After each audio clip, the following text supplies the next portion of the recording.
Right. Welcome. It's time for some Premier League action. Yes, we're back at it after the detour to the FA Cup.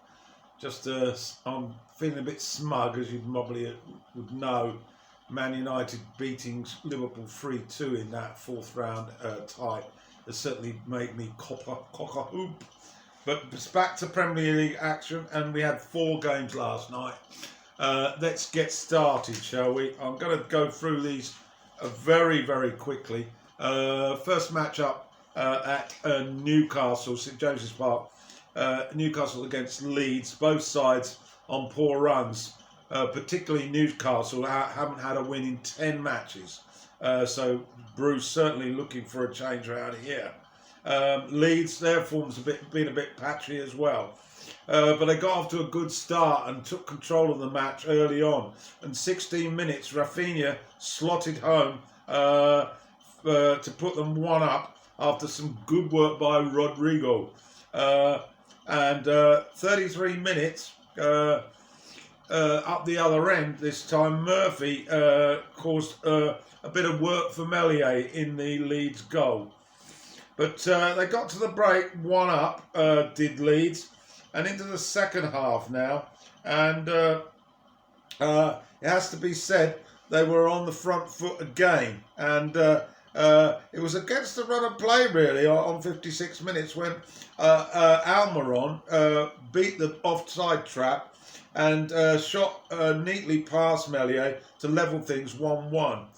Leeds was certainly still looking more likely to get another goal, although Newcastle were looking in much better shape since the break.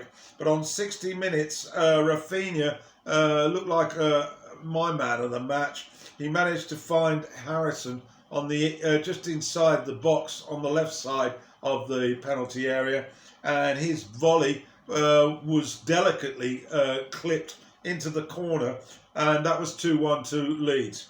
And that was about it. Lewis was put through by the returning Saint-Maximin. He's been out with a long period with COVID-related illness, but he was back on the bench and came on in the second half. He put Lewis through, but unfortunately the left-back squandered the chance.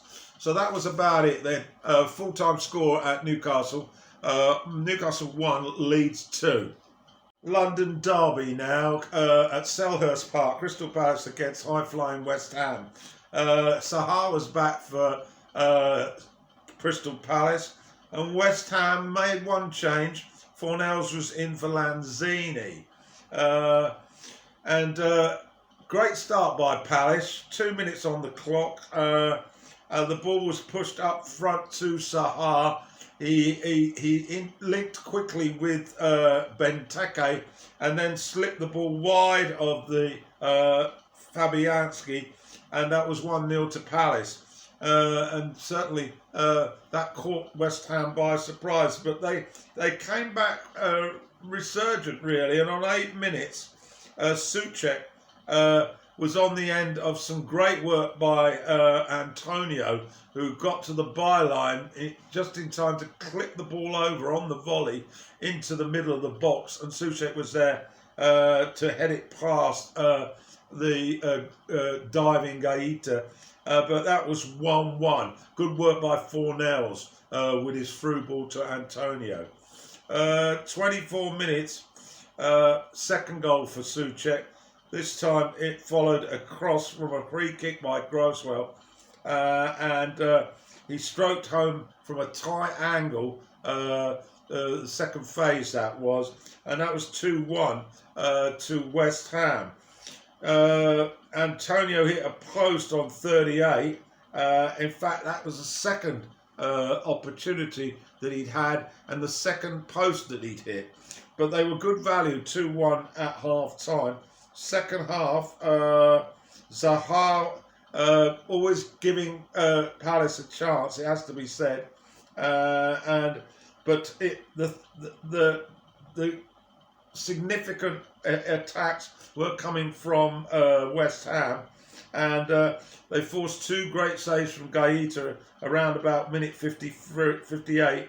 And then 65 minutes, Dawson headed in from a corner from Bowen to put them in the comfort zone 3-1. There was a late consolation in added time for Batshuayi for Palace, but they were well beaten really, and of course Moyes was absolutely delighted.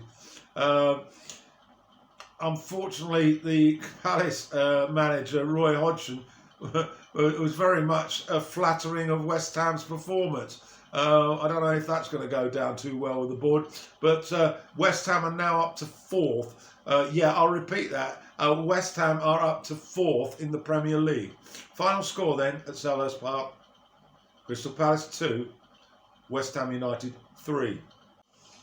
So it's to the third fixture on this Tuesday night, and it was at the Hawthorns, West Bromwich Albion against Manchester City. Zinchenko was back in the starting lineup for Walker. Jesus back on the bench, Sterling leading the attack and wearing the armband. De Bruyne, he is still injured, and Aguero, well, I don't know what's happened with him. I'll try and look into it because he's not been appearing even on the bench. Snodgrass was back. He'd missed the match in the cup because he couldn't play against his parent club, that being West Ham.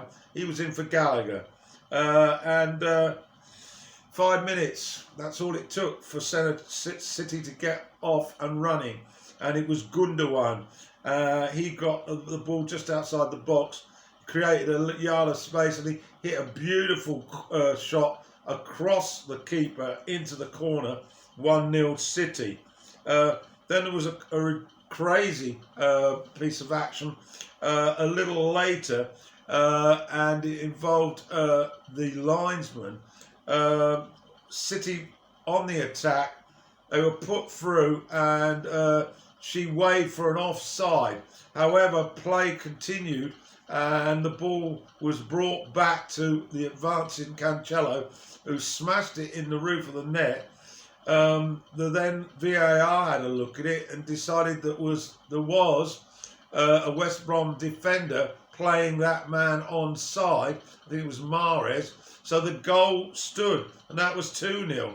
And that really did affect West Brom. 9 minutes later, they were 3-0 down. Gundogan getting his brace, wretched defending, and this time he clipped it in on his left foot.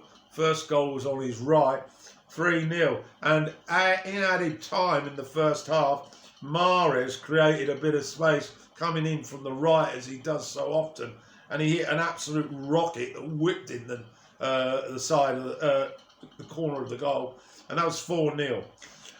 West Brom really, they must have thought the worst as they came out for the second half. Thankfully, there was only one more goal, 56 minutes, Sterling, and he was in the right place in the 6-yard box to prod home a Mahrez cross, and that was 5-0. Rodri was the assist on that. So that was about it. A real mauling for the Baggies. In interview, Allardyce told us all that he'd given his side a bit of a talking to in the dressing room after the match. And I think they need more than a talking to if they're going to stay in the Premier League. Manchester City, well, they are at their brilliant best at the minute, and they've gone back to the top. The first time for quite a while, but Manchester City are now top of the Premier League. So last of the 4 matches now. This is St Mary's, Southampton against Arsenal. Now at the weekend, these two had played out an FA Cup tie, and Southampton had knocked Arsenal, the holders, out of the tournament by a 1-0, and looked pretty good value for that. Arsenal, pretty shocking really. So this gave them the opportunity for revenge, so to speak. Southampton were without both their fullbacks. Valerie was in for the injured Walker Peters, and Bertram on the bench for Vulkins. Otherwise, they were at full strength. Arsenal, well, now, of course, they've finally got rid of Ozil, but there was no Aubameyang. He had a personal reasons as a reason for not appearing. Tierney was injured. Lacazette, Saka and Pepe in the starting side for the Gunners. And it was a pretty good start, really, by... that was my computer, sorry, I pressed something there. 3 minutes on the clock, and a corner for Southampton. Ward-Prowse, who takes all the set pieces, and he'd worked this one out on the training ground, and he clipped the corner across to the edge of the box. Armstrong was waiting there expecting it, and he hit it on the half volley, and it whistled past Leno, a 1-0 for Saints. But they didn't hold the lead for long. 7 minutes, Xhaka, a lovely ball to beat the defenders. Pepe got onto it, and he clipped a nice shot wide of McCarthy for 1-1. 38 minutes, and here we had Saka managed to beat the offside trap, and he rounded the keeper and pushed the ball into the net. So the Gunners had turned it round and were now 2-1 ahead. And that was the score at the break. Second half, Southampton looked a bit weary, to be perfectly honest. Ings was taken off as a precaution. The Gunners were playing some neat, attractive football. And 72 minutes, they extended their lead. Lacazette tapping in from close range after some great work by Saka again in the build-up, following a cross by Cedric. So, Arteta was exuberant, to say the least, at the final whistle. They pulled this one down, lost at the weekend, as I said, but reversed that decision with an emphatic 3-1 victory. So, final score on these Tuesday night fixtures at St Mary's: Southampton 1, Arsenal 3.